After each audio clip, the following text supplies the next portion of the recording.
안녕하세요. 김유라입니다. 오늘은 랜디 포시의 마지막 강의라는 책을 가져왔어요.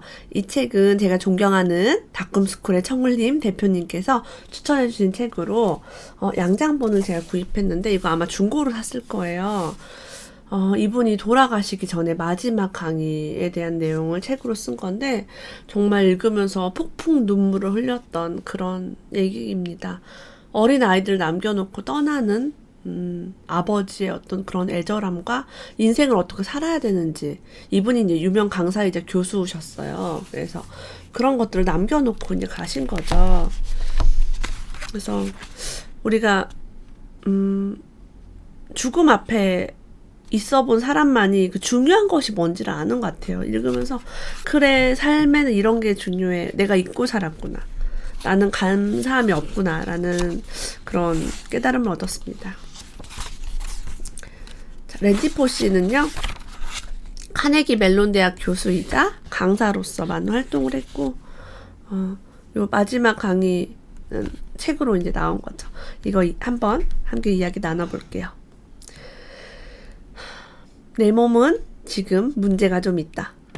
대체로 좋은 건강 상태를 유지하고 있지만 간에는 10개의 종양이 있고 살 날은 몇 달밖에 남지 않았다. 나는 3명의 어린 자녀를 둔 아버지이며 이상형의 여자와 결혼해 잘 살고 있다. 내가 처한 상황에 낙담할 수도 있겠으나 그렇게 하는 것은 나나 내 가족들에게 아무런 도움도 되지 않을 것이다. 자, 그렇다면 이제부터 내게 주어진 한정된 시간을 어떻게 쓸 것인가? 분명한 것은 가족들과 남은 시간을 함께 보내며 그들을 보살펴야 한다는 것이다. 몸을 움직일 수 있을 때 그들과의 순간순간을 소중하게 갈무리하고 내가 없더라도 당황하지 않도록 앞날의 계획을 세워놓아야 한다. 또 하나 중요한 문제가 남아있다. 적어도 20년은 더 살면서 내 아이들에게 가르쳐야 할 많은 것들을 어떻게 짧은 시간에 다 전해줄 수 있을까 하는 것이다. 지금 내 아이들은 대화를 하기엔 너무 어리다. 모든 부모들은 자식들에게 옳고 그름에 관하여, 현명함에 관하여, 그리고 살면서 부닥치게 될 장애물들을 어떻게 헤쳐나가야 하는지 가르쳐주고 싶어 한다. 또 부모들은 행여 자식들의 삶의 나침반이 될 수 있을까 하여 자신들이 살아온 이야기를 들려주고 싶어 한다. 부모로서의 그런 욕망이 카네기 멜론 대학에서의 마지막 강의를 하게 된 이유다. 나의 마지막 강의는 모두 비디오 테이프로 녹화가 되었다. 그래서 살아서 대신할 수 없는 것들을 이렇게 녹화를 해가지고 함께 한 거죠. 이분의 어린 시절 이야기부터 굉장히 감동적인 이야기들이 많아요. 특히 감동적인 이야기. 어렸을 때 이분이 낙서를 그렇게 집에다 했대요. 잭이 동생이었나 봐요.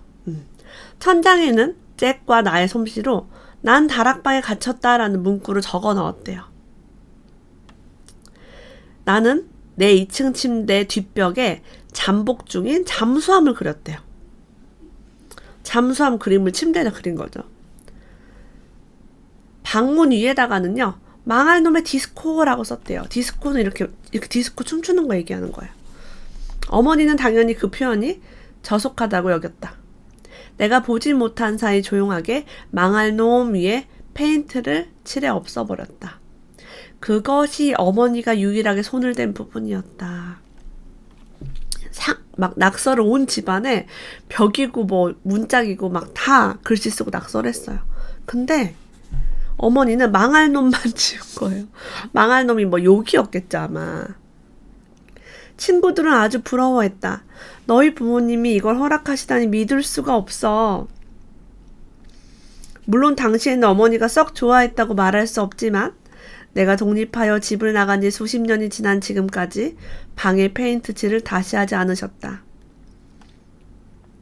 사실 시간이 지나면서는 방문객들의 집 구경에 단연 내 방이 집중의 대상이 되곤 했다.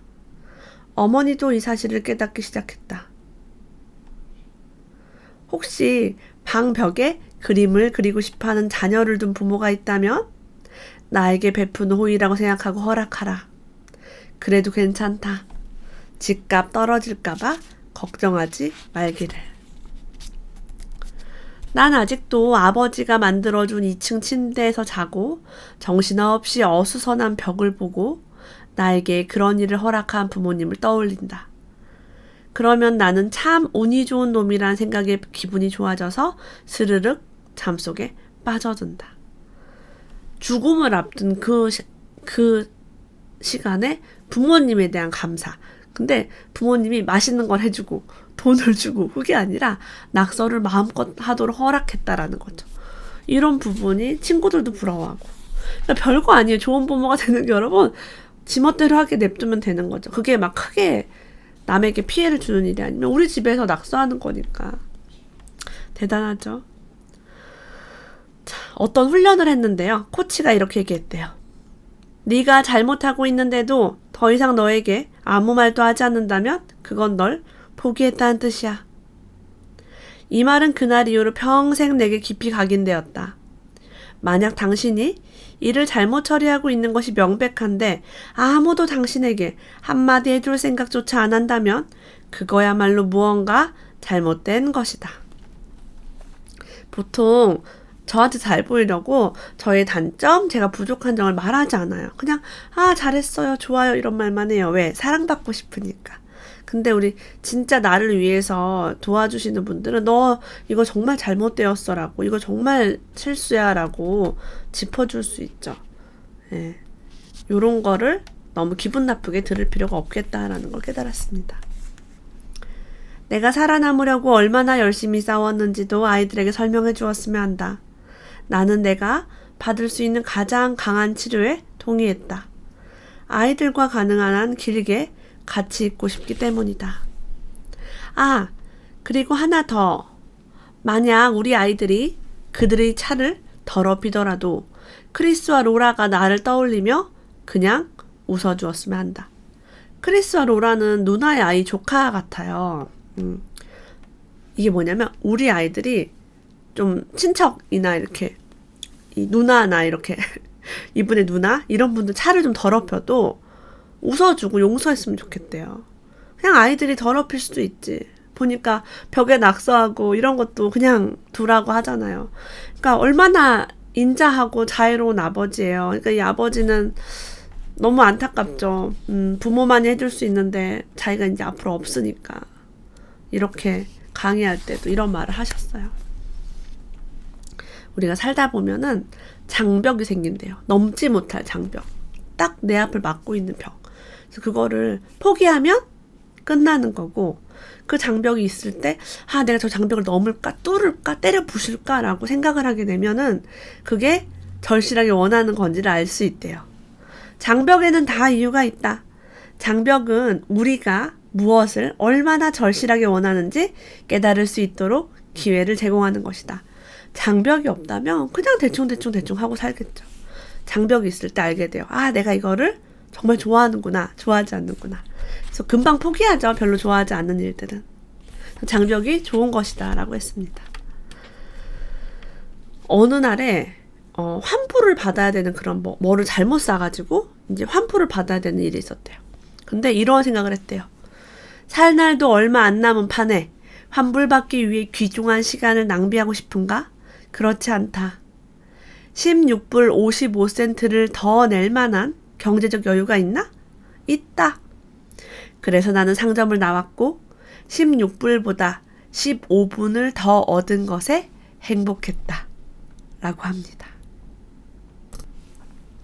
이런 걸 봤을 때 우리는 시간이 영원한 것처럼 시간을 아껴 쓰지 않지만 이 사람은 이제 완전히 깨달은 거예요. 시간에 대한 이야기를 이렇게 몇 가지 이야기했습니다. 시간은 명쾌하게 관리되어야 한다. 마치 돈처럼. 계획은 늘 바뀔 수 있지만 단 분명할 때만 바꿔라. 나는 할 일들을 기록할 리스트를 광신하는 편이다. 그것은 삶을 작은 단계들로 나누어 준다. 그러니까 작게 할 일들을 적어놓고 그걸 체크하면서 이제 사용하는 거죠. 스스로에게 물어라.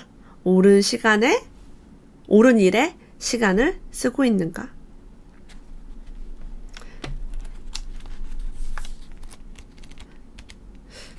제 지인은 이런 말을 했어요. 나의 시간을 빼앗는 사람은 나의 목숨을 빼앗는 사람이다. 그래서 막 괜히 만나자고 하거나 뭐 전화해서 쓸데없는 얘기를 하거나 이러면 이제 당연히 시간이 낭비가 되는 거죠.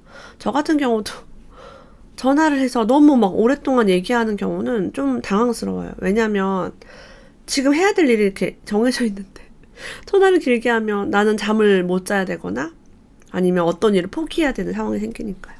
그래서 시간은 정말 돈처럼 관리되어야 한다라는 말에 공감을 합니다. 가난과 투쟁하기 위해 돈을 사용하는 일은 물론 나름대로 훌륭한 가치가 있겠지만 너무나 자주 그 이상의 보람이 없는 것을 본다. 가난한 사람을 돕기 위해서 돈을 사용하는 일은 가치는 있지만 보람이 별로 없는 것을 많이 보았대요. 자, 왜? 가난한 사람에게 돈을 주면요 더 나약하게 만들어요. 돈을 받으면 돈을 받고 일 안 하면 되지 뭐. 예를 들면은 요만큼의 돈을 주면요 그 이상 벌 수 있는 사람이 돈을 내가 수입이 생기면 이 자금이 안 나오니까 나는 일을 하지 않겠어 라는 사람이 정말 많습니다. 잠재 능력이 점점 떨어지게 돼요.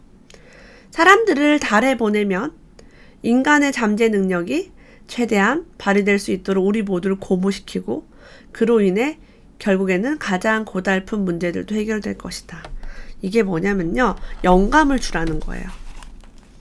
우주, 달 착륙한 텔레비전 방송이에요. 자, 가난한 사람에게 돈을 주는 것보다요. 조 단위의 달러를 쓰더라도 우주에 사람을 보내는 걸 쓰면요. 인간의 잠재 능력이 뭐야 우주도 갈 수 있어? 뭐든 다 할 수 있네? 우리 이렇게 위대한 존재네 라는 것을 알게 되는 거죠. 이게 바로 여러분의 무한계 인간의 특성을 얘기하는 거예요. 한계가 없다는 거를 자꾸 보여주고 알려주면은 뭐야 우주도 가는 판에 내가 내 밥 하나 못 먹겠어? 내 밥벌이는 못하겠어? 라는 걸 알게 되는 거죠. 근데 가난한 사람에게 계속 돈을 줘요. 그럼 무슨 의미예요 거기는? 너는 돈 못 벌어. 너는 우리가 도와주지 않으면 밥을 먹을 수가 없어. 그런 한계를 줘버리는 거예요. 그 얘기하는 거예요. 당신 스스로 당신의 꿈을 허락해라. 당신 아이들 꿈에도 불을 지펴라. 때때로 그 일이 아이들이 잠자리에 들 시간을 넘겨 깨어있는 것을 의미할지라도 자, 아이가 잠자리에 들 시간을 넘겨서 잠을 자지 않아도 허락하래요. 그 모든 것을. 여기도 이제 무한계 인간의 특성입니다. 무한계 인간은 잠을 잘 자지 않아요. 왜? 재밌으니까 할 일이 너무 많아서 에너지가 있으니까. 그래서 우리 아이들 즐거운 아이들은 잠을 잘 안 자죠. 부모님은 나를 이렇게 가르쳤다. 헌옷이 다 닳아 더 이상 입지 못할 때 그때 새 옷을 사야 한다고. 내가 나의 마지막 강의에 어떻게 입고 갔는지를 본 사람이라면 내가 이 조언을 목숨처럼 따른다는 것을 알 것이다. 그래서 옷에 변화가 없대요. 대학 교수님이신데. 너무나 많은 사람들이 자신들의 문제를 놓고 불평을 하며 인생을 허비한다. 불평하는 데 쏟는 에너지에 10분의 1만 문제 해결에 쏟아도 얼마나 일이 수월하게 풀리는지는 스스로 놀라게 될 것이다. 찌찌뽕입니다. 어떤 그룹이나 조직 안에서 성공적으로 임무를 완수하는 팁이 있어요. 정중하게 사람들을 대해라. 자기소개를 하고 연락처를 주고받아라 라고 합니다. 공통점을 찾아라. 스포츠 같은 걸로 아니면 우리에게 날씨라는 화제 이런 식으로 뭔가 화제를 찾아서 공통점을 찾아라 라고 합니다. 최적의 만남 조건을 만들어라. 혹시 배가 고프거나 춥거나 피곤한 사람이 있는지 확인하라. 가능하면 식사 시간에 만나라. 모두가 이야기를 하게 하라. 남의 말을 자르지 마라. 문 앞에서 나를 버려라. 나를 좀 내려놓고서 사람들의 아이디어를 하나하나 받아 적어라 라고 얘기합니다. 서로를 칭찬해라. 약간 무리해서라도 칭찬을 해라. 대안을 내놓으려면 질문 형식을 해라. 나는 B가 아닌 A로 가야 한다고 생각해. 가 아닌 만약 우리가 B가 아니고 A를 한다면 어떨까? 이렇게 제안하라고 합니다. 어딘가를 갈 때요. 너를 데리고 간 사람과 춤추어라 라고 부모님이 항상 이야기했대요. 너를 그 자리에 소개해주거나 파티에 데려간 사람을 감사하게 생각하라. 우리가 잊어버려요. 남이 나를 도와줬어도 내가 잘나서 된 것 같은데 항상 누가 나를 도와주고 나를 연결해줬기 때문에 내가 이 자리에 있죠. 행운이란 준비가 기회를 만날 때 생기는 것이다. 당신이 할 수 있다고 생각하든 할 수 없다고 생각하든 당신이 옳다. 그래서 우리의 생각이 옳은 거예요. 그러니까 우리 생각대로 하면 된다라는 뜻도 되겠죠. 어느 날 강의를 하는데 프로젝터에 전구가 나가버렸어요. 옛날에 20년 전만 해도 프로젝트 전구가 자주 깨졌습니다. 근데 그 친구가 아무 문제 없어요 라고 하더니 가방 안에서 그 프로젝터에 쓰이는 여분의 전구를 가지고 왔대요. 세상에 누가 그런 일을 상상이나 할 수 있었을까라고 합니다. 그때 옆자리에 앉아있던 교수가 속삭이도 이렇게 말했대요. 저 학생은 성공할 거야. 그는 바로 맞추었다. 노먼은 매크로미디어 주식회사의 최고 경영자가 되어 인터넷 사용자 거의 모두에게 영향력을 행사하고 있다. 그래서 이렇게 준비성을 철저한 사람들은 성공을 안 할 수가 없죠. 내 생각에 부모의 임무란 아이들이 일생 동안 즐겁게 할 수 있는 일을 찾고 그 꿈을 열정적으로 좇을 수 있도록 격려해 주는 것이다. 그러므로 아이들을 향한 나의 꿈은 매우 확실하다. 나는 아이들이 꿈의 성취로 가는 자기만의 길을 발견하기를 바란다. 그리고 나는 여기에 없을 것이므로 한 가지 분명히 해두고 싶다. 얘들아, 아버지가 너희들이 무엇이 되기를 바랐는지 알려고 하지 마라. 나는 너희들이 되고 싶은 것이면 그게 무엇이든 바로 그것을 이루기를 바랄 뿐이다. 라고 합니다. 왜냐면 대다수의 부모들이 이렇게 뱉은 말 때문에 아이들이 엄마 아빠의 무심코 던지는 말 때문에 엄마 아빠의 기대를 저버리지 않기 위해서 그렇게 사는 사람들이 많다는 거를 그 대학 교수로서 알게 됐던 거예요.